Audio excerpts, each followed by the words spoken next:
যারা স্কুল কলেজে অ্যাডমিশনের জন্য জায়গা খুঁজছো বা ভালো কলেজ খুঁজছো, ভালো স্কুল খুঁজছো, ভালো জব খুঁজছো, মোটামুটি যারা কানেকশন খুঁজছো, এগুলো তো একটা যোগাযোগ সূত্র, যারা নিজেদের যোগাযোগ সূত্র ভালো করতে চাও, আজকে ভিডিওটা তাদের জন্য। নমস্কার সবাইকে।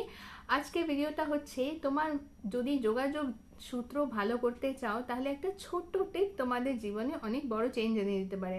নিজের বাড়ির পূর্ব দিকে নিজের মোবাইল ফোনকে চার্জ করা শুরু করো, আর দেখবে কিছু দিনের মধ্যেই তোমার জীবনে নতুন নতুন রাস্তা খুলছে আর নতুন নতুন যোগাযোগ সূত্র তৈরি হচ্ছে। ঠিক আছে, খুব ছোট্ট জিনিস করে দেখতে পারো, আর ছোট ছোট রেমেডি করলে জীবনে বড় বড় চেঞ্জ আসে। রেমেডিগুলো লোকের সাথে শেয়ার করো, দেখবে ছোট ছোট চেঞ্জ অন্যদের জীবনেও বড় বড় এফেক্ট এনে দিচ্ছে। সো যদি আমার ভিডিও ভালো লাগে তাহলে লাইক শেয়ার সাবস্ক্রাইব করে দিও আমার চ্যানেল হিল ডেস্টিনি বাংলা। বাংলাটা বাংলায় লেখা নেই, হিল ডেস্টিনি ব্র্যাকেটে BA1 করে লেখা আছে। সকলে ভালো থেকো আর সকলকে ভালো রেখো।